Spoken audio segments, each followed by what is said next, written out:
Galaxy News Hour live. राजनीतिक नेतृत्व विकास र समृद्धिका गुड्डी हाँक्ने प्रतिस्पर्धामा आफूलाई किमार्थ पनि पछि पार्न चाहदैन।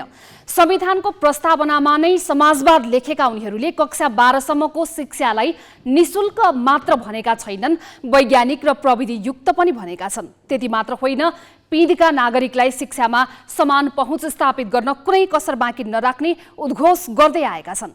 राजनीतिक दलले कागज र मुखमा जे बोल्छन् व्यवहारमा ठिक उल्टो हुन्छ भन्ने एउटा दृष्टान्त विपन्न छात्रवृत्ति कार्यक्रम बनेको छ। शिक्षामा समान पहुँच स्थापित गर्न मात्र होइन, विद्यालय छाड्ने दर घटाएर विद्यार्थी टिकाइ राख्न भनेर शिक्षा मन्त्रालयले विपन्न छात्रवृत्ति कार्यक्रम सुरु गर्यो। तर त्यो कार्यक्रम किनारामा रहेका बालबालिकासम्म पुग्नै सकेको छैन। आर्थिक सामाजिक विषमताका कारण वञ्चितीकरणमा परेका र शिक्षाका लागि दुस्साध्य सङ्घर्ष गरिरहेका बालबालिकाले छात्रवृत्तिको मुखसम्म देख्न पाएका छैनन्। सरकार र राजनीतिक नेतृत्व कतिसम्म अकर्मणीय छ भन्ने विपन्न विद्यार्थीका लागि भनेर छुट्याइएको रकम 50% फिज हुन्छ। यसमा प्रशासनिक अधिकारी पनि पानी माथिको उभानो हुने ठाउँ छैन। आफ्नो सेवा सुविधाका निम्ति कानुनमै नौसिङ निकाल्ने उनीहरू गरिबका सन्तानलाई शिक्षामा टेवा दिने कुरामा कार्यविधिगत समस्या औँल्याएर पन्छिँदैछन्। उनै विपन्न विद्यार्थीलाई भनेर छुट्याइएको रकम शिक्षकको तलबमा खर्च गर्न तयार छन्, तर निर्धन र शिक्षाको अभाव बाहिर रहेका विद्यार्थीलाई दिन तयार छैनन्। राजनीतिक र प्रशासनिक नेतृत्वको नियत सफा भए सरकारको नीति कार्यक्रम प्रभावकारी हुन्छ, लक्षित समूहसम्म पुग्छ। नियत नै बाङ्गो भएपछि व्यवहारिक यसरी उदाङ्गो बन्छ। ग्यालेक्सी न्युज आवरमा आज हामी छात्रवृत्ति कार्यक्रमका नाममा विपन्न बालबालिकालाई सरकारले नै गरिरहेको छलछाममा केन्द्रित हुनेछौँ।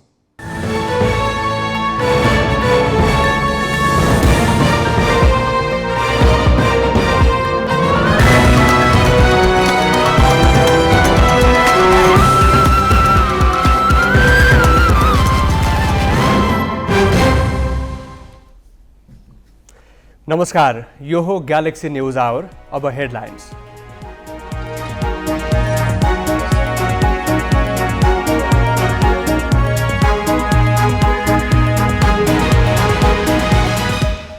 कुनै पनि दलको बहुमत नपुग्ने भएपछि नयाँ सत्ता समीकरणबारे छलफल तीव्र। एमालेसँग पनि गठबन्धन गर्ने विकल्पमा माओवादी खुला।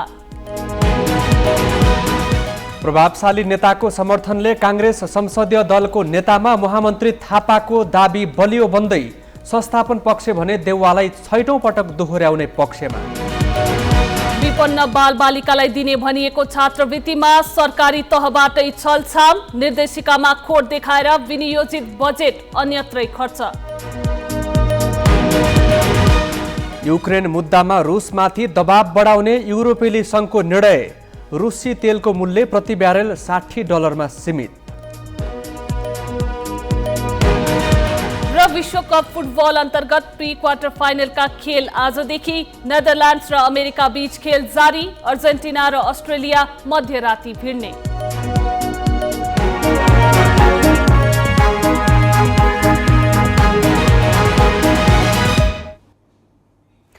तीन निर्वाचन क्षेत्रको मात्र अन्तिम मत परिणाम आउन बाँकी रहँदा नयाँ सरकार निर्माणका लागि दलहरूको दौडधुप सुरु भइसकेको छ। विशेष गरी सत्तारूढ नेपाली काङ्ग्रेसभित्र प्रधानमन्त्रीका आकाङ्क्षी थपिए छन्, तर आकाङ्क्षीको संख्या धेरै र निर्वाचन परिणाम पनि सन्तोषजनक नरहेको स्थितिमा काङ्ग्रेसभित्र यसपटक संसदीय दलको नेता चयनको प्रक्रिया पनि रोचक हुने देखिँदैछ। विशेष गरी सभापति शेरबहादुर देउवा र महामन्त्री गगन थापाबीच निकै कसिलो प्रतिस्पर्धा हुने मात्र नभई हारजितका लागि निर्वाचित सांसदले आफ्नो गुटगत किता फेर्नुपर्ने अवस्था बनेको छ। नेपाली काङ्ग्रेसको विधानमा संसदीय दलको नेता नै प्रधानमन्त्रीको उम्मेद्वार बन्ने व्यवस्था छ। सके सर्वसम्मत, त्यो नभए संसदीय दलमा 50% भन्दा बढी मत ल्याउने व्यक्ति दलको नेता हुनेछ। तर यसपटक प्रधानमन्त्रीका रूपमा नेपाली काङ्ग्रेसभित्रै धेरैले आकांक्षा राखेकाले संसदीय दलको नेता चयन सर्वसम्मत हुने सम्भावना छैन। अहिलेसम्म काङ्ग्रेसका तर्फबाट शेरबहादुर देउवा, गगन थापा, शेखर कोइराला, रामचन्द्र पौडेल र प्रकाश मानसिंह दौडमा छन्। त्यसमा पनि संस्थापन पक्षले देउवा र इतर पक्षबाट थापालाई बलियो दावेदार मानिएको छ। तर अवस्था दुवैका लागि सहज छैन। अर्थात् यसपटक काङ्ग्रेस संसदीय दलको निर्वाचन त हुने नै छ, प्रतिस्पर्धा पनि रोचक हुनेछ। किनभने राजनीतिमा युवाको सार्थक हस्तक्षेप हुनुपर्ने आवाज उठिरहेको र चुनावी परिणामले पनि जनता यथास्थितिबाट पार पाउन खोजिरहेको स्पष्ट सङ्केत गरेका बेला काङ्ग्रेसभित्र पदाधिकारी तहमै युवा नेतृत्वले हस्तक्षेपकारी अभियान चलाइरहेको छ। कुनै समय देउबा निकट मानिएका विश्वप्रकाश शर्मा, प्रदीप पौडेल लगायत प्रभावशाली नेता गगन थापाको अगुवाईमा अघि बढ्न तयार भएका छन् र यसले संसदीय दलमा थापालाई बलियो बनाउँदै लगेको छ। पार्टीभित्र धेरै झगडा नहुने तरिकाले मैले भने नि छिटै हाम्रै हातमा आउँदैछ त, झगडा नहुने गराले नचिडाउने तरिकाले। तपाईँले हेर्नुहोस् न, एकातिर यङ जेनेरेसन आएको छ, एकातिर हामीले 80 वर्षका नेताहरूसित काम गर्नुपर्ने छ। जरुर यङ जेनेरेसनहरूलाई पुरानो जेनेरेसनसित काम गर्नु छ। हामीसित जोस छ, हामीसित जाँगर छ, हामीसित विद्रोह छ कि त्यो विद्रोहलाई कन्स्ट्रक्टिभ बनाउनु पर्ने हामीले आवश्यकता छ। स्याङ्जा 2 मा धनराज गुरुङ र बाजुरा 1 मा बद्री पाण्डे जिते काङ्ग्रेसका प्रत्यक्षतर्फ 57 सांसद हुनेछन्।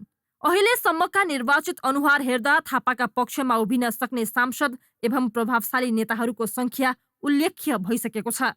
चुनाव अघिका प्रचार अभियानमा पनि थापाले आफू पक्षीय नेताहरूका नाममा भिडियो सन्देश नै सार्वजनिक गरी भोट माग्दै संसदीय दलको नेतामा आफ्नो दाबीलाई बलियो बनाउन खोजेको प्रष्ट देखिन्थ्यो। तर निर्वाचनमा चुनिएका अनुहारलाई हेर्दा संसदीय दलको नेता नै निर्वाचित हुन भने थापालाई पक्कै सहज छैन। समानुपातिक तर्फको 60-40 को भागबन्डाले पनि गगनलाई आफ्नो पक्ष बलियो बनाउन निकै सकस हुनेछ। त्यसमा पनि संस्थापन पक्षबाट देउबा बाहेक अन्यलाई ठाउँ नरहेको भनेर आइरहेका लगातारका अभिव्यक्तिले थापाका लागि मैदान सहज छैन भन्ने नै देखाउँछ। सभापति आदरणीय शेरबहादुर देउबाजीले संसदीय दलको नेताको चाहना राख्ने कुरा अगाडि आएपछि त्यसमा अहिलेको बेलामा धेरै दायाँ र बायाँ धेरै कुराहरू गरिराख्नुपर्छ जस्तो मलाई लाग्दैन। त्यसो त नेपाल मामिलाका जानकार भारतीय प्राध्यापक एसडी मुनिले केही दिनअघि ट्विटर मार्फत नेपाली काङ्ग्रेसभित्र देउबालाई अप्ठ्यारो रहेको र उनले प्रधानमन्त्रीमा आफ्नो दाबी फिर्ता लिन सक्ने भनेर गरेको टिप्पणीले अर्को तरङ्ग पैदा गरेको छ। अझ भन्ने हो भने यो निर्वाचनमा सहरी क्षेत्रमा जसरी मतदाताले स्थापित दलका उम्मेद्वारलाई नरोजेर विकल्प फेरे, त्यसले काङ्ग्रेसभित्र निर्वाचित भएर आउने माथि पनि प्रधानमन्त्रीका दावेदार फेर्न दबाव बढाएको छ। पार्टीहरूमा पुस्तान्तरणको कुरा हुँदा सत्ता हाँक्न पनि अब ताजा अनुहारको खोजी जनताले गरेकाले यसपटक पहिला जसरी देउबालाई सहजै मैदान खाली नहुने निश्चित छ। सृजना घिमिरे, ग्यालेक्सी 4K, काठमाडौँ। यसैबीच हामीले पछिल्लो निर्वाचन परिणामले संसदीय दलको नेता चयनका लागि गगन थापालाई सहज वा चुनौती के छ भनेर राजनीतिक विश्लेषक केशव दाहाललाई सोधेका छौँ। नेपाली काङ्ग्रेसको संसदीय दलको विधानले कोही पनि निर्वाचित संसदले म संसदीय दलको सभापति बन्न सक्छु भनेर क्लेम गर्न, आफूलाई प्रस्ताव गर्न सक्छ। यो हिसाबले पनि गगन थापाको प्रस्ताव स्वाभाविक हो। दोस्रो कुरा, उनी पार्टीको महामन्त्री हुन्, होइन? महामन्त्री पहिले योभन्दा अगाडिको नेपाली काङ्ग्रेसकै इतिहास हामीले हेऱ्यौँ भने पनि महामन्त्रीले प्रधानमन्त्रीको दाबी गरेको हामी देख्छौँ। नेपाली काङ्ग्रेसको परम्परालाई हामीले फर्केर हेऱ्यौँ भने। तेस्रो कुरा चाहिँ अहिले नेपालमा जुन खालको राजनीतिक एउटा बहस भइरहेछ, नयाँ पुस्ताको बहस, होइन? जमेको राजनीतिलाई ब्रेक गर्नुपर्छ र अब नयाँ पुस्ताले यो समग्र राजनीतिलाई चाहिँ दिशानिर्देश गर्नुपर्छ, नेतृत्व गर्नुपर्छ भन्ने जुन बहस भइरहेछ, त्यो बहसको नेपाली काङ्ग्रेसभित्र चाहिँ गगन थापा उपयुक्त पात्र हुन् भन्ने मलाई लाग्छ, होइन? त्यो हिसाबले उनको स्वाभाविक हो। यद्यपि मान्छेले के भन्छन् भने यो ग्राउन्ड बनाउन भनेर भन्छन्। ग्राउन्ड बनाउनै हो भने पनि त्यसले के फरक पर्छ त, होइन? राजनीतिक पक्षबाट हेर्दाखेरि गगन थापा अथवा केही युवा साथीहरूले नेपाली काङ्ग्रेसभित्र अब संसदीय दलको नेता युवा हुनुपर्छ, त्यसमा गगन थापाले म हुनुपर्छ भनेर जुन प्रस्ताव गर्नुभयो, त्यसले नेपाली काङ्ग्रेसभित्र नेपाली काङ्ग्रेसको एउटा परम्परा जुन चाहिँ जमेर बसेको नेतृत्वमा त्यो चिज छ, त्यसलाई ब्रेक गर्ला र एउटा नयाँ सम्भावनातिर लानको लागि चाहिँ ढोका खुल्छ भन्ने लाग्छ मलाई। यो हिसाबले नेपाली काङ्ग्रेसभित्र गगन थापाको प्रस्ताव चाहिँ नयाँ सम्भावनातिर जाने एउटा सुन्दर प्रस्ताव हो।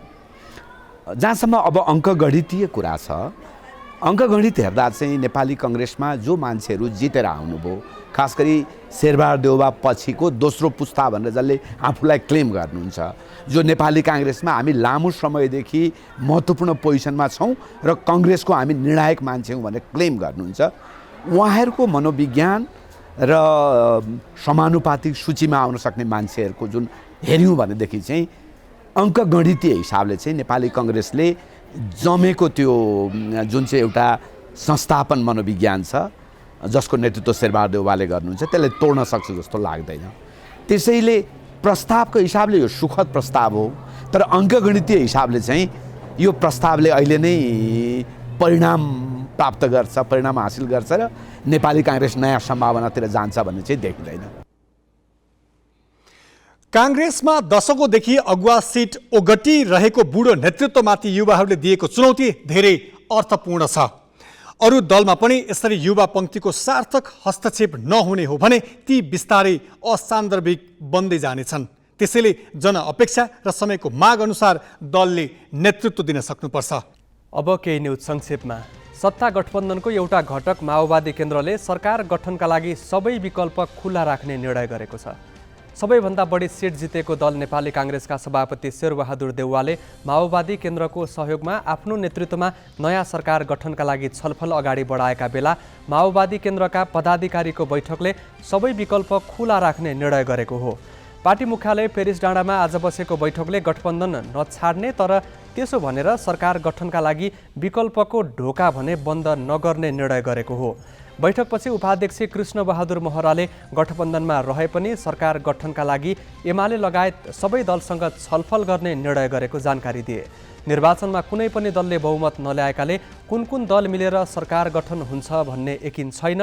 माओवादी केन्द्रको आजको निर्णयपछि दोस्रो ठूलो दल एमालेलाई सरकार गठनमा सक्रिय हुन सहज हुने ठानिएको छ। तर एमालेकै कतिपय नेताहरूले माओवादीको निर्णयलाई काङ्ग्रेससँग पदको भागबण्डाका लागि बार्गेनिङ पावर बढाउने चालबाजीका रूपमा अर्थ्याएका छन्। त्यसो त माओवादी केन्द्र अपेक्षित सिट नआएपछि काङ्ग्रेससँग असन्तुष्ट छ। उसले यसपालि प्रतिनिधि सभामा जम्मा 17 सिट जितेको छ। राष्ट्रिय सभाका अध्यक्ष गणेश तिमिल सिन्हाले राजनीतिक दलको भविष्यमाथि घण्टी बजेको बताएका छन्। राष्ट्रिय सभाका अध्यक्ष तिमिल सिन्हाले जापानी दूतावासले आज काठमाडौँमा गरेको कार्यक्रममा मङ्सिर 4 को निर्वाचन परिणामले अब पनि नसच्चिए राजनीतिक दलहरू थप कमजोर हुने सङ्केत गरेको बताए। जनजीविका र देशको समृद्धिका सवालमा काम गर्नुको साटो गफका पुलिन्दा सुनाएर समय बिताएकैले दलहरूप्रति मतदाताको वितृष्णा बढेको उनको भनाइ छ। उनले पार्टीप्रतिको असन्तुष्टिले सङ्घर्ष गरेर ल्याएको बहुदलीय व्यवस्थामाथि नै प्रश्न उठ्न पुगेको बताए। राष्ट्रिय सभाका अध्यक्ष तिमिल सिन्हाले भ्रष्टाचार न्यूनीकरणदेखि सेवा प्रवाहमा सुधारका लागि ठोस कार्ययोजना नल्याए पार्टीहरू थप कमजोर हुने बताए। राजनीतिक व्यवस्था परिवर्तनलाई उपलब्धिको रूपमा प्रचार गरेका भरमा दलहरू चल्न नसक्ने कुरा नवनिर्वाचन परिणामले देखाएको उनको निष्कर्ष छ। जनमत पार्टीका अध्यक्ष सीके राउतले जनअपेक्षा पूरा गर्न सबै राजनीतिक दलले मिलेर काम गर्नुपर्ने बताएका छन्। सप्तरी 2बाट प्रतिनिधि सभा सदस्यमा निर्वाचित राउतलाई बधाई ज्ञापन गर्न आज काठमाडौँमा आयोजित कार्यक्रममा राउतले कुनै एक सांसद वा प्रधानमन्त्रीले मात्र जनअपेक्षा पूरा गर्न नसक्ने बताए। जनतामा छाएको निराशा चिर्न सबै दलले मिलेर काम गर्नुको विकल्प नरहेको उनको भनाइ छ। उनले परिवर्तनको चाहनालाई मतदाताले निर्वाचनमा भोट मार्फत व्यक्त गरेकाले अब गर वा मरको स्थितिमा काम गर्नुपर्नेमा जोड दिए।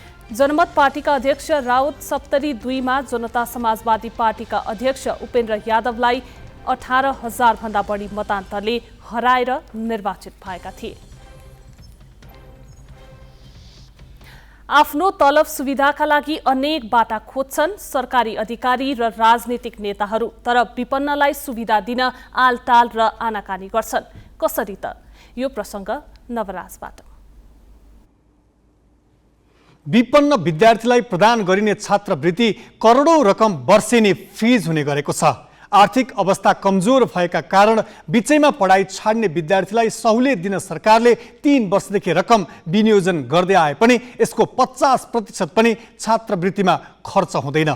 कक्षा 9 देखि 12 सम्म अध्ययन गर्ने विपन्न विद्यार्थीलाई वार्षिक 24,000 सम्म रकम उपलब्ध गराउने निर्देशिका छ। तर निर्देशिकामा समस्या देखाएर सरकारले फारम भरेका लाखौं विद्यार्थीलाई छात्रवृत्तिबाट वञ्चित गराउँदै आएको छ।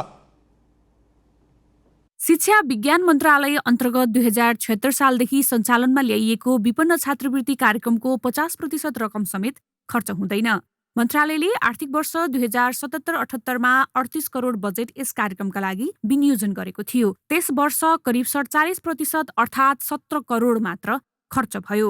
3 लाख विद्यार्थीले छात्रवृत्ति पाउन फारम भरेका थिए, जसमा 17,100ले मात्र पाए। गत आर्थिक वर्ष 2078-79 विपन्न छात्रवृत्तिमा मात्र 86 करोड रकम विनियोजन गरेको थियो, जसमध्ये 47 करोड रुपैयाँ खर्च हुन सकेन। छात्रवृत्तिको रकम खर्च नभएपछि शिक्षा तथा मानव स्रोत विकास केन्द्रले शिक्षकको तलब भत्तामा रकम खर्च गर्यो। 3,50,000 विद्यार्थीले छात्रवृत्तिको फारम भरे पनि गत वर्ष 17,000ले मात्र पाए। मन्त्रालयले यस वर्ष पनि विपन्न छात्रवृत्तिमा 69 करोड रकम विनियोजन गरेको छ, जसमा 1,50,000 विद्यार्थीले फारम भरिसकेका छन्। तीमध्ये 5,000 विद्यार्थीले मात्र प्राप्त गर्ने केन्द्रले जनाएको छ। कक्षा 11मा विज्ञान विषय पढ्न चाहने विपन्न विद्यार्थीले वार्षिक 24,000 रुपैयाँ प्राप्त गर्छन्। अन्य विषय पढ्नेले 18,000 पाउँछन्। 9 देखि 10 कक्षामा पढ्नेलाई 6,000 रुपैयाँ दिने व्यवस्था छ, जसका लागि विद्यार्थीले विपन्न छात्रवृत्तिको फारम भर्नुपर्ने हुन्छ। तर कस्ता विद्यार्थीलाई दिने भन्ने प्रश्न नहुँदा लक्षित समुदायका धेरै विद्यार्थी छात्रवृत्तिबाट वञ्चित हुनु परेको छ। क्विन्टाल छुट्याएर हैन फारम भराएर क्विन्टाल छुट्याएर प्रथम क्विन्टालमा कक्षा 9-10मा पढ्ने छ भने प्रथम क्विन्टालकोले मात्रै पाउने, अनि 11-12मा पढ्ने छ भने अरू विषय पढ्यो भने प्रथम क्विन्टालकोले मात्रै पाउँछ। विज्ञान विषय पढ्यो भने बल्ल दोस्रो तेस्रोले पाउँछ। अब छात्राले विज्ञान पढ्यो भने तेस्रोसम्मकोले पाउँछ, छात्राले विज्ञान पढ्यो भने दोस्रोसम्मकोले मात्रै पाउँछ। एक त विद्यार्थीले पढ्ने विषयमा यो निर्भर गर्ने भयो हैन, विषय अर्को पढ्यो भने नपाउने भयो भनेपछि छुट्याएको रकम त खर्च हुने भएन नि। कतिले फारमै भर्दैनन्, फारम भरे पनि त्यो सूचकभित्र आउँदैनन्, अनि आइसकेपछि त कार्यविधिमा लेख्या भन्दा बाहेक गरेर छात्रवृत्ति वितरण गर्ने कुरा भएन। आर्थिक रूपले विपन्न र सीमान्तकृत समुदायका बालबालिकाको विद्यालयमा पहुँच बढाउन र टिकाइराख्न सरकारले छात्रवृत्ति दिन थालेको हो। कक्षा 9 र 10मा विद्यार्थी टिकाउ दर 66% मात्र छ। अझ यसै उत्तीर्ण मध्ये 33% विद्यार्थी मात्र कक्षा 11 र 12मा अध्ययन गर्छन्। विपन्न विद्यार्थीले आर्थिक अवस्था कमजोर भएका कारण बिचैमा पढाइ छाड्ने समस्या विकराल रहे पनि सरकारी अधिकारी भने लक्षित समूहसम्म छात्रवृत्ति पुर्याउन नसक्नुमा निर्देशिकामा खोट देखाउँछन्।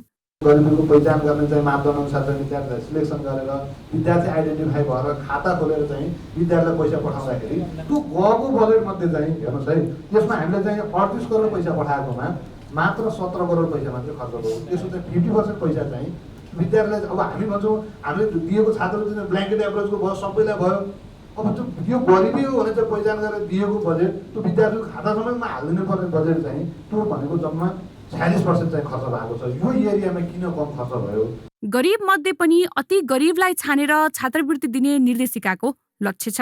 तर कक्षा 9 देखि 12 कक्षासम्मका विद्यार्थीलाई दिने भनिएको यस सुविधाबाट धेरै आकांक्षी अहिलेसम्म रित्तो हात छन्। छात्रवृत्तिमा छुट्याइएको रकमको 50% सम्म फ्रिज हुने र त्यो पनि तलब भत्तामा खर्च हुने स्थितिले सरकारी संयन्त्रको कार्यक्षमता मात्र होइन, नियतिमै प्रश्न उठाएको छ। क्यामेरामा सुशील बास्कोटाका साथ प्रज्ञति मल्सिना, ग्यालेक्सी 4K, काठमाडौँ। सरकारले विपन्न विद्यार्थीलाई प्रदान गर्ने भनेको छात्रवृत्ति लक्षित विद्यार्थीले पाउन नसक्नुलाई कसरी लिने भनेर हामीले कैलालीका एकजना अवकाश प्राप्त प्रधानाध्यापकलाई सोधेका छौँ। सरकारले विभिन्न प्रकारका छात्रवृत्तिहरू प्रदान गर्दै आएको छ। त्यो मध्ये विपन्न वर्गलाई दिएको छात्रवृत्ति पनि एउटा महत्त्वपूर्ण हामीले मानेका छौँ। तर विभिन्न स्रोतबाट विभिन्न निकायबाट हेर्दाखेरि विद्यार्थीहरूको अवस्था हेर्दाखेरि लक्षित वर्गसँग त्यो छात्रवृत्ति नपुगेको गुनासो हामीले पनि सुनेका छौँ। वास्तवमा फारम दिएको हुन्छ, फारम व्यक्तिले आफैले भर्ने हो। फारम भर्दाखेरि जुन कुराहरू दिएको छ त्यो कुराहरूमा त्यो व्यक्तिले साँचो पनि लेख्या हुन्छ, झुटो पनि लेख्या हुन्छ। त्यसैको आधारमा चाहिँ छात्रवृत्ति दिनु गरिब विद्यार्थीलाई धनी व्यक्तिले पनि म गरिब हुँ भनेर भन्न सकेका हुन्छ त्यो फारममा। त्यो हो होइन भने छुट्याउन सकिँदैन। यदि वडा कार्यालयलाई यो जिम्मेदारी दिएको खण्डमा ओडाले त त्यो व्यक्ति जग्गा छ छैन, धनी हो होइन, त्यसको परिवारको आम्दानी के कति छ, सारा कुराहरू वडा कार्यालयलाई थाहा हुनसक्छ। अनि वडाको सिफारिसको आधारमा पनि यो छात्रवृत्ति दिने भइदिएको भए लक्षित वर्गसँग यो छात्रवृत्ति पुग्ने थियो र लाभान्वित हुने थियो जस्तो मलाई लाग्छ। कार्यविधि वा निर्देशिका अभावको बहानामा विपन्नको शैक्षिक वृत्तिका लागि छुट्याइएको रकम तलमाथि गर्न पाइँदैन।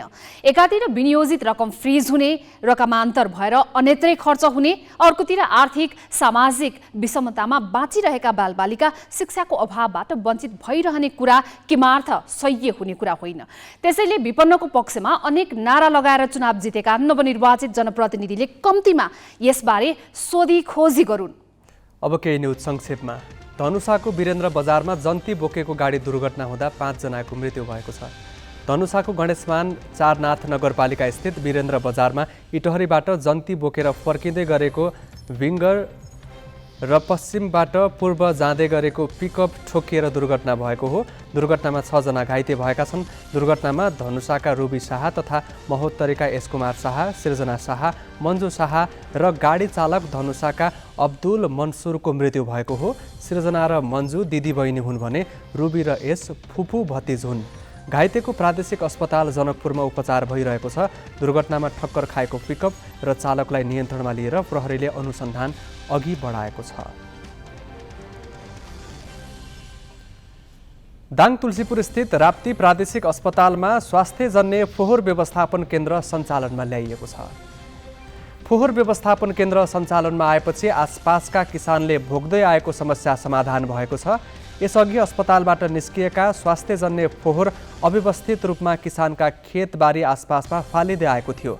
अब फोहोरलाई सङ्क्रमण मुक्त बनाएपछि उपमहानगरपालिकाको जिम्मा लगाउने अस्पतालले जनाएको छ। 2 करोड 50 लाख रुपियाँ लागतमा व्यवस्थापन केन्द्र स्थापना गरिएको हो।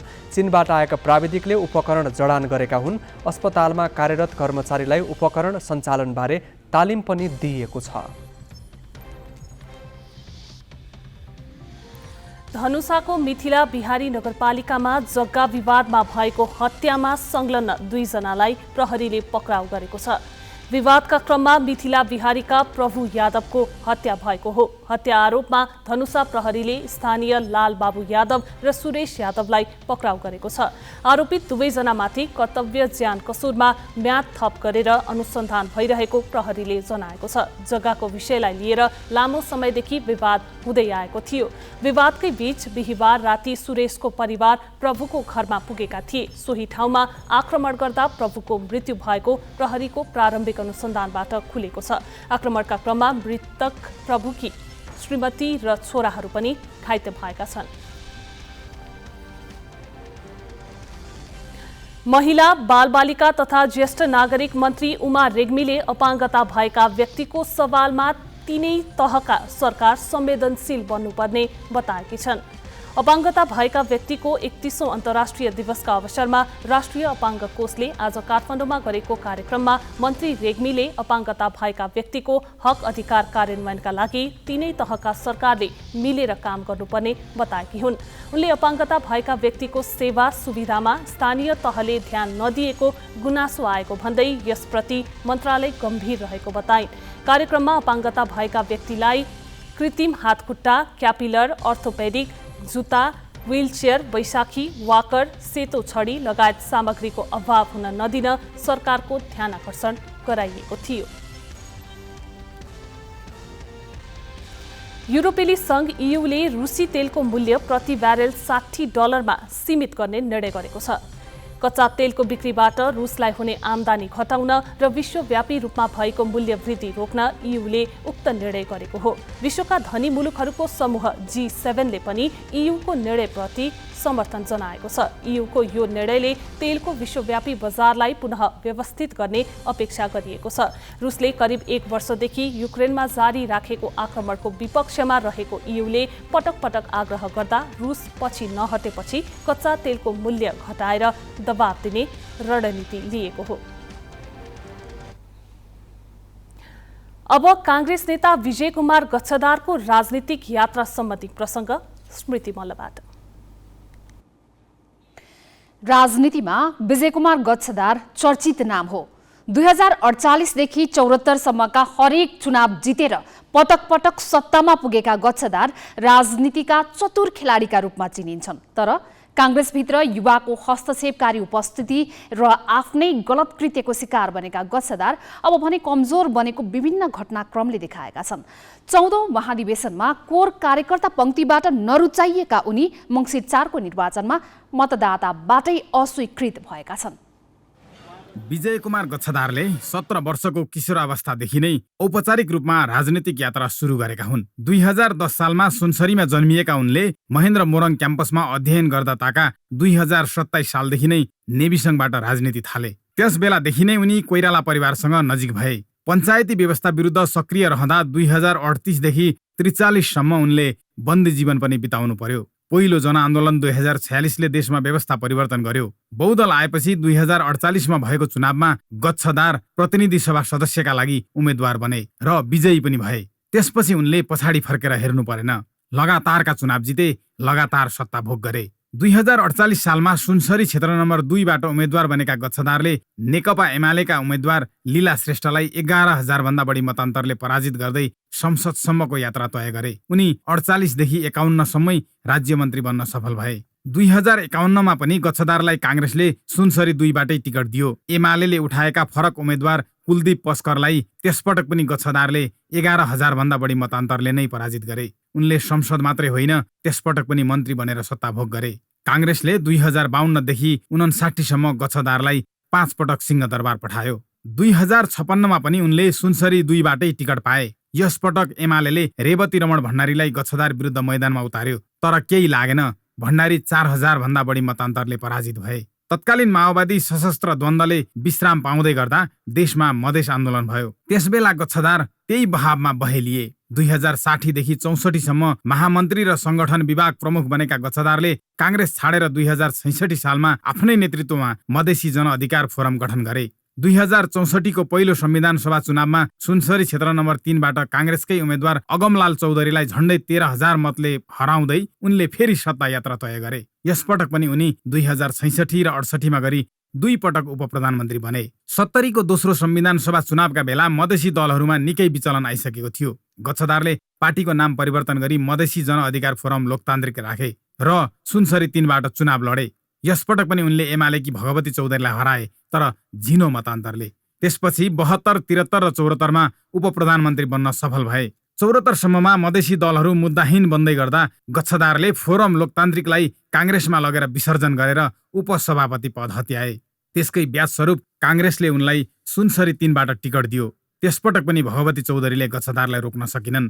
74 पछि भने काङ्ग्रेसमा पुस्तान्तरणको बहसले प्राथमिकता पाउँदै थियो। पार्टीमा प्रभावशाली युवाहरूले हस्तक्षेपको संकेत गर्दै गर्दा गच्छदार लगायतका नेताहरू टेकोविहीन पनि बन्दै गएका थिए। त्यस यताको राजनीति उनका लागि प्रतिकूल बन्दै गयो। ललिता निवास प्रकरणमा गच्छदारमाथि भ्रष्टाचार मुद्दा लाग्यो। भ्रष्टाचार मुद्दा विशेष अदालतमा अहिले पनि विचाराधीन छ। त्यसैका कारण उनी पार्टीभित्र कमजोर बन्दै गए, जनताबाट आलोचित हुँदै गए। आफ्नो पहलमा निर्वाचन क्षेत्रमा ठूलो बजेट लैजान सकेनन्। पार्टीभित्र पनि कमजोर बन्दै गए। परिणामतः 14औं महाधिवेशनमा उपसभापतिमा पराजित भए। 69 वर्षीय गच्छदारले 30 वर्ष सत्ताको हालिमुहाली गरिरहँदा पनि काङ्ग्रेसले सुनसरी 3 मा विकल्प देखेन। तर समय त्यस्तो आयो, काङ्ग्रेसले सधैँ पत्याएका गच्छदारलाई मङ्सिर 4 गते भने मतदाताले पत्याएनन्। एमालेकी भगवती चौधरीले तेस्रो प्रयासमा 5,000 भन्दा बढी मतान्तरले गच्छदारलाई पराजित गरिन्। यससँगै पार्टीभित्र आफूलाई सधैँ शक्तिमा राख्ने अनि कार्यकर्ता र मतदातालाई दास ठान्ने गच्छदार प्रवृत्तिको पनि अन्त्य भएको छ। सुनसरीबाट प्रकाश तिमसिनाको सहयोगमा डीआर आचार्य, काठमाडौँ। प्रतिनिधि र प्रदेशसभा निर्वाचन सकिए लगतै बागमतीमा सरकारको नेतृत्व कसले गर्ने भन्ने चर्चा सुरु भएको छ। कुल 110 सदस्य मध्ये प्रत्यक्षमा 24 सिट जितेको नेपाली काङ्ग्रेस पहिलो दल बनेको छ। समानुपातिक मत समेत जोड्दा 38 देखि 40 सिट नेपाली काङ्ग्रेससँग हुनेछ। माओवादी केन्द्र र एकीकृत समाजवादी समेतको जोड्दा सजिलै बहुमत पुग्ने भएकाले सत्ता गठबन्धनबाट सरकार बन्ने प्रश्न छ। अघिल्लो निर्वाचनमा तत्कालीन नेकपाको बहुमत सरकार थियो। तर नेकपा टुक्रिएपछि नेकपा एकीकृत समाजवादीका तर्फबाट राजेन्द्र प्रसाद पाण्डे अहिले मुख्यमन्त्री छन्। नेपाली कांग्रेस र माओवादी केन्द्रको सहमतिमा 6 महिना राजेन्द्र प्रसाद पाण्डे र बाँकी 6 महिना कांग्रेसका इन्द्रबहादुर बानिया मुख्यमन्त्री हुने लिखित सहमति भएको थियो। तर सहमति कार्यान्वयन नहुँदा बानिया मुख्यमन्त्री बन्नबाट रोकिए। बागमतीमा सरकार बनाउन 56 सांसद चाहिन्छ। यो प्रदेशमा माओवादी केन्द्रले प्रत्यक्षमा 14 सिट जितेको छ। यस परिणामले गठबन्धन दलबाटै सरकार गठन हुने देखिन्छ। आफ्नो दल पहिलो भएको र अघिल्लो सहमति कार्यान्वयन गर्दा पनि अबको मुख्यमन्त्री बानिया बन्न सक्ने प्रबल सम्भावना छ। मुख्यमन्त्रीमा उनीले दाबी पनि गरेका छन्। भूगोलमा 66 निर्वाचन क्षेत्रमा अहिलेसम्म भएकोमा बढी सिट हामी जितेका छौँ र समानुपातिकमा नै हामी हुन्छौँ। लगभग हामी 38 देखि 40 मा हामी हुन्छौँ 110 मध्ये। त्यसकारण हाम्रो हिजोको चाहिँ अब एउटा राजनीतिक सहमतिको गठबन्धन छ, त्यही गठबन्धन हामी कायम रहँदाखेरिको अवस्थामा म प्रदेशको सभापति, हिजोको संसदीय दलको नेता, अब मुख्यमन्त्रीको सम्बन्ध त्यसको चाहिँ अब प्रबल सम्भावना दावेदार जे भने पनि मै हो जस्तो लाग्छ अहिलेसम्म। अहिलेका मुख्यमन्त्री राजेन्द्र प्रसाद पाण्डे धादिङबाट प्रतिनिधि सभामा निर्वाचित भएका छन्। एकीकृत समाजवादीबाट पाण्डे प्रतिनिधि सभामा विजयी भएपछि संसदीय दलको उपनेता तथा आन्तरिक मन्त्री कृष्ण प्रसाद शर्मा खनाल आफ्नै पार्टीले फेरि पनि बागमती प्रदेशको नेतृत्व गर्ने दावी गर्छन्। बागमतीमा एकीकृत समाजवादीको प्रत्यक्षमा 5 सिट मात्र छ। अनि को सिफारिस होला भन्दा पनि पार्टी गरी फैसला गर्ने कुनै कुरा हो। तर यसभन्दा अगाडि चाहिँ म संसदीय दलको उपनेता थिएँ र दलको प्रमुख नेता मुख्यमन्त्री माननीय राजेन्द्र पाण्डे सङ्घीय संसदमा उम्मेदवार बन्न धादिङको क्षेत्रमा एकपल्टमा जानुभयो र म विजेता पनि भइसक्नु भएको छ, विजयी पनि भइसक्नु भएको छ। त्यसो भएको हुनाले त्यो स्वाभाविकले दलको उपनेता चाहिँ नेता भइसकेपछि त्यो त स्वाभाविक हो भन्ने मलाई लाग्छ। प्रदेशमा निर्वाचनको मत परिणाम अनुसार नेपाली कांग्रेस पहिलो दल भएकोले उसैको दाबी स्वाभाविक रहेको माओवादी केन्द्रको बुझाइ छ। आलो पालो पनि होला हैन, यी सबै होला। कहिलेकाहीँ के हुन्छ भने माओवादीलाई जुन साइजमा राखेको छ त्यो साइजमा बस्दिनु पर्ने पनि त हुनसक्छ। तर अहिले हामी त्यो कुरातिर नसोचौँ कि कमसेकम अहिले हाम्रो गठबन्धनहरू भङ्ग भइ नसकेकोले हामी एउटा सहमतिमा समझदारीमा जान सक्छ, ठुलो पार्टीले पहल गर्न सक्छ। सरकार गठनका लागि आफ्नै दाबी भइरहँदा प्रत्यक्षमा 12 सिट जितेको एमाले पनि मुख्यमन्त्रीमा आकांक्षी देखिएको छ। गठबन्धन दलबीच कुरा नमिलेको खण्डमा एमालेको भागमा मुख्यमन्त्री पर्ने सम्भावना पनि छ। एमालेको भागमा मुख्यमन्त्री आए चितवन 1 कबाट निर्वाचित जेएन थपालियालाई अघि सार्ने तयारी एमालेको छ। बागमती प्रदेशको हिसाबले नेकपा एमालेको तर्फबाट लिड गर्नुपर्दा पार्टीले मलाई नै जिम्मेवारी दिने कुरामा विश्वस्त छु। तर मकवानपुरबाट प्रतिनिधि सभामा राप्रपाबाट विजयी भएका दीपक बहादुर सिंह प्रदेश संरचना नै खारेज हुनुपर्ने जिकिर गर्छन्। प्रदेशमा आफ्ना सदस्यले यसैलाई मूल मुद्दा बनाउने राप्रपाको तयारी छ। बागमती प्रदेशमा राप्रपाले प्रत्यक्षबाट 7 सिट जितेको छ। सरकारको जुन बजेट छ त्यसको 12% जस्तो प्रदेश चलाउनको लागि खर्च गरिरहेको 2 अरब भन्दा बेसी पैसा यसमा खोलामा बालुवामा चाहिँ पानी हाले जस्तो भइराखेको छ र यो चिजलाई यसरी कार्यकर्ता भर्ती केन्द्रको रूपमा गर्नु हुँदैन। यो अधिकार सबै प्रदेशको स्थानीय निकायलाई दिनुपर्छ। सबैले मुख्यमन्त्रीमा आकांक्षा र दाबी गरिरहँदा नयाँ नेतृत्वमा आउने जो कोहीलाई जति बेला पनि आउन सक्ने अविश्वासको प्रस्ताव चुनौती बन्ने देखिन्छ। यद्यपि केन्द्र तहमा बन्ने सहमतिले नै बागमतीमा मुख्यमन्त्री को बन्ने भन्ने निर्धारण गर्नेछ। क्यामेरामा अनिश चौलागाईको साथमा हेटौँडाबाट देवराज पन्तको रिपोर्ट।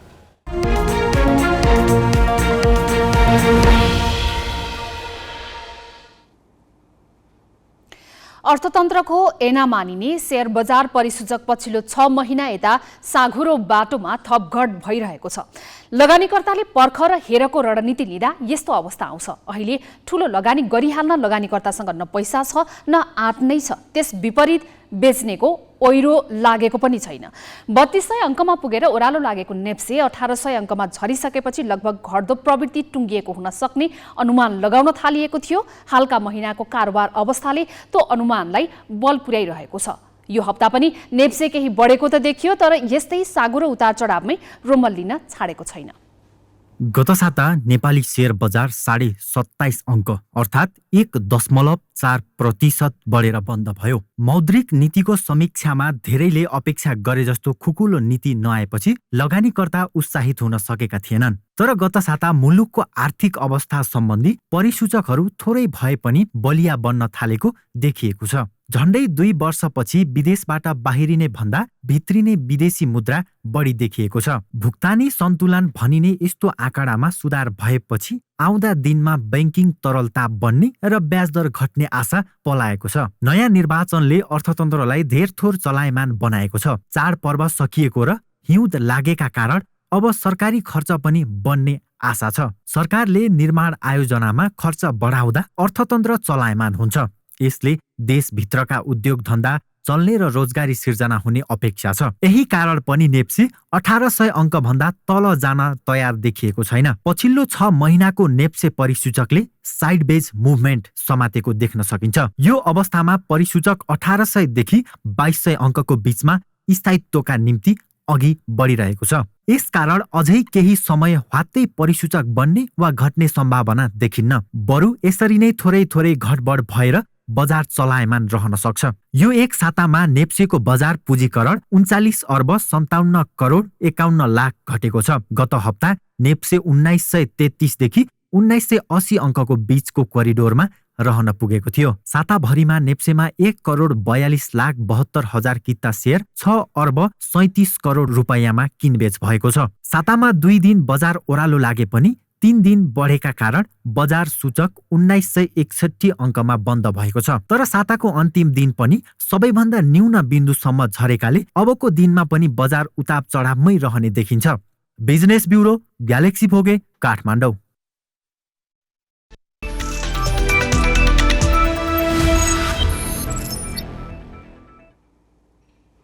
19 वर्ष मुनिको राष्ट्रिय क्रिकेट प्रतियोगिताको उपाधिका लागि लुम्बिनी र सुदूरपश्चिम प्रदेश आमन्य सामान्य हुने भएका छन्। आज लुम्बिनी प्रदेशले मध्य प्रदेशलाई 58 रनले हराएर फाइनलमा स्थान बनाएको हो। पहिलो ब्याटिङ गरेको लुम्बिनीले निर्धारित ओभरमा 9 विकेट गुमाउँदै 222 रन बनायो। प्रज्वल थापाले 85 रनको पारी खेले। आकाश त्रिपाठीले 23 रन जोडे भने नर सार्की 26 रनमा अभिजित रहे। निकेश गुप्ताले 3 तथा अभिषेक तिवारी र नितेश यादवले 2-2 विकेट लिए। 223 रनको लक्ष्य पछ्याएको मध्य प्रदेश 45 ओभर 4 बलमा 164 रनमा समेटियो। मयन यादवले सर्वाधिक 38 रन जोडे। सरफराज मन्सुरीले 31 र अनिल अन्सारीले 22 रन बनाए। मधेसलाई सस्तैमा समेट्न अभिषेक गौतम र विशाल विक्रम केसीले 3-3 विकेट लिए। कतारमा जारी विश्वकप फुटबलमा आजदेखि नकआउट चरणका खेल सुरु भएका छन्। प्री क्वार्टर फाइनलको पहिलो खेलमा नेदरल्यान्ड्स र अमेरिका बीच प्रतिस्पर्धा हुँदैछ। नेदरल्यान्ड्स समूह ए को विजेता र अमेरिका समूह बी को उपविजेता हुन्। नेदरल्यान्ड्स अपराजित रहँदै अन्तिम 16मा प्रवेश गरेको हो। मध्यरातमा पूर्व विजेता अर्जेन्टिनाले अस्ट्रेलियासँग खेल्नेछ। अर्जेन्टिना समूह विजेता र अस्ट्रेलिया समूह उपविजेताका रूपमा प्री क्वार्टर फाइनलमा पुगेका हुन्। यो खेल अर्जेन्टिनाको लियोनल मेस्सीको करियरको 1000औं खेल हुनेछ। अर्जेन्टिनाका प्रशिक्षक स्कोलिनीले तयारी र विश्रामको समय पर्याप्त नभएको गुनासो गरेका छन्। एन्जल डी मारिया चोटका कारण बेन्चमा रहने सम्भावना छ।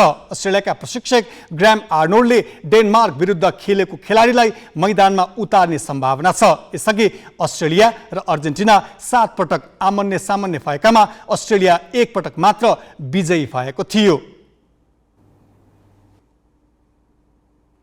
थाइराइड भनेको शरीरको एउटा ग्रन्थि हो। काममा गडबडी भएमा यसले अनावश्यक हर्मोन बढी र आवश्यक हर्मोन कम मात्रामा उत्पादन गर्छ। हर्मोन बढी उत्पादन हुनुलाई हाइपरथाइरोडिजम र कम उत्पादन हुनुलाई हाइपोथाइरोडिजम भनिन्छ। थाइराइडको समस्या खास गरी महिलाहरूमा बढी देखिने गरिएको छ। यो रोगको कारण के हो र यसका असरहरू के हुन् भनेर हामीले थाइराइड रोग विशेषज्ञ डाक्टर डिना श्रेष्ठलाई सोधेका छौँ। कुनै कारणले भन्नाले पनि हाम्रो बडीको आफ्नै बडीले चाहिँ नि एउटा उसलाई चाहिँ अट्याक गरेको भनेपछि उसको हाम्रो इम्युन सिस्टम बिग्रिएर त्यसमा चाहिँ नि अटो इम्युन डिजिज हो।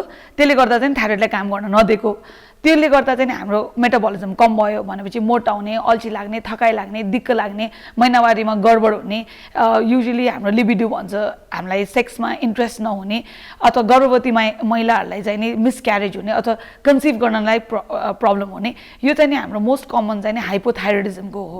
तपाईँको जब ग्ल्यान्डले बढी काम गर्यो तपाईँको हाइपर मेटाबोलिजम हुन्छ भनेपछि जति भोक लाग्यो खायो तर दुब्लायो, गर्मी लाग्यो, छटपट भयो, रिस उठ्यो, तपाईँको महिनावारीमा त्यसमा पनि गडबड हुनसक्छ। कतिपय केटाहरूलाई चाहिँ तपाईँको पोट्यासियमको कम भएर हात खुट्टा स्पेसली नचलेको जस्तो, तपाईँको प्यारालिसिस भयो जस्तो हुनसक्छ। र धेरै जस्तो हाइपर थाइरोइडमा चाहिँ नि पेसेन्टहरू चाहिँ नि मुटुको डक्टर कहाँ जान्छ, किनभने उनीहरूलाई लाग्छ मलाई मुटुको समस्या भयो भने धड्कन बढ्ने होइन, आत्तिने, ल अब केही भइहाल्ला अब त म मरिहाल्ला जस्तो तपाईँको एकदम हुने चाहिँ नि। अनि these are the patients those who actually reach the hospital and they usually reach a cardiac place or an इमर्जेन्सीमा पुग्छ उहाँहरू। अनि यो पनि एक्चुअली एन्टिबडिजले नै भएको हुन्छ। इन्फर्टिलिटी होइन, इन्फर्टिलिटी भनेको तपाईँको कन्सिभै गर्न नमिल्ने, यो चाहिँ नि सबफर्टिलिटी भने कि कन्सिभ गर्न गाह्रो हुने र भएको प्रेग्नेन्सी चाहिँ नि तपाईँको अलिकति डिफिकल्ट हुने, तपाईँको रिस्क अफ मिसक्यारेज बढ्ने। तपाईँको सब क्लिनिकल हाइपोथाइरोइडिजम भनेको चाहिँ TSH लेस देन 10 हो, त्यसमा बच्चालाई चाहिँ असर हुँदैन except the risk of miscarriage. तर तपाईँको केही गरी TSH चाहिँ इन थ्योरी चाहिँ नि मोर देन 10 हो भनेपछि फ्र्याङ्क हाइपोथाइरोइडिजम भनेको तपाईँको थाइरोइडको हर्मोन कमै छ, तपाईँको T3T4 पनि अफेक्टेड छ र TSH मोर देन 10 छ भने चाहिँ नि वी डु से द्याट त्यो फिटसमा चाहिँ नि इफ तपाईँले ट्रिटमेन्ट गरेन भने चाहिँ नि तपाईँको मेन्टल इस्यु चाहिँ हुनसक्छ, त्यसलाई क्रिटिसिजम भन्छ। IQ चाहिँ तपाईँको कम हुनसक्छ। बिरामीहरूले मलाई सोध्दाखेरि चाहिँ नि हामीले अब बन्दाकौली नै खाएको छैन, मैले त्यो रोकेँ तर मेरो थाइरोइड डिजिज नै निको भएन भन्छ। But as we have said कि अहिलेको जुन पहिलाको रोग थियो त्यो चाहिँ आयोडिन डेफिसियन्सीले गर्दा हो, जसमा चाहिँ बन्दाकौली तपाईँको भटमासहरूले गर्दा चाहिँ नि उनीहरूलाई चाहिँ गैट्रोजेनिक भन्थ्यो। तर अहिलेको डिजिजेसहरूमा because we all use iodized salt that is not an issue, so you can eat यो बन्दाकौली and soybean, that is not an issue at all. What actually you should not have भनेको चाहिँ इज चुरोट, रक्सी, रातो मासु होइन, जसले कोलेस्ट्रोल बढाउँछ, जसले तपाईँको मुटुको रोगहरू ल्याउँछ, त्यसको लागि I think you should do. So अब थाइरोइडाइटिसमा तपाईँले औषधि नै गर्नु परेन, so usually you have to just wait 6 months अनि सेल्फ हिल हुन्छ, you just give some supportive treatment right. हाइपरथाइरोइडमा चाहिँ नि ट्रु हाइपरथाइरोइडमा चाहिँ युजली नेपालमा चाहिँ वी गिभ एन्टिथाइरोइड ड्रग्स जुन चाहिँ नि तपाईँको PTU, कार्बोमोजोल, मेथोमोजोल 3टै ड्रग्स अभाइलेबल छ र 2 वर्षसम्म यो औषधि खाएर चाहिँ नि यो पेसेन्ट ट्रिट हुनुपर्छ। केही गरी उसलाई निको भएन भने then either the first or the second option is radio iodine ablation भन्छौँ। त्यसमा एउटा औषधि खाएर त्यो चाहिँ रेडियो एक्टिभ हुन्छ, त्यसले गर्दा थाइरोइडमा ग्रन्थि बसेर त्यो ग्रन्थिलाई बिगारिदिन्छ, लाइक त्यो ग्ल्यान्डलाई नै सुकाइदिन्छ। त्यसपछि तपाईँ थाइरोइड रिप्लेसमेन्टमा हुन्छ राइट। अनि अब प्रेग्नेन्सीमा जस्तो तपाईँको थाइरोइड भयो अरे हाइपोथाइरोइड अनि कन्ट्रोल भएन, औषधि खान मिलेन, रेडियो आयोडिन गर्न मिल्दैन भने surgery is also an option for treating hypothyroidism. हामी ग्यालेक्सी न्युज आवरको अन्त्यमा छौँ। जाँदा जाँदै हेडलाइन्स।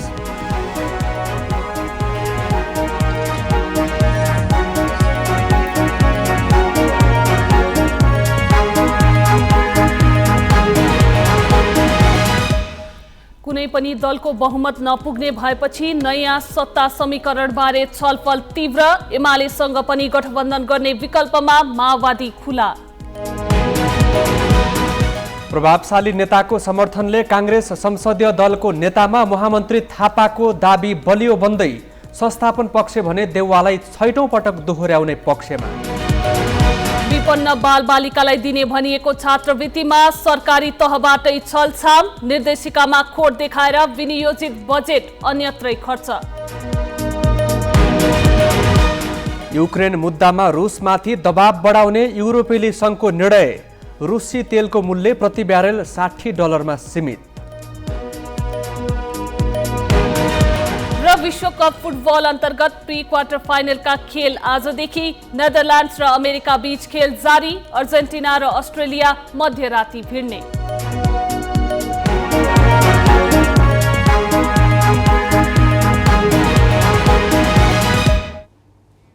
आजलाई ग्यालेक्सी न्युज आवर सकियो। नमस्ते।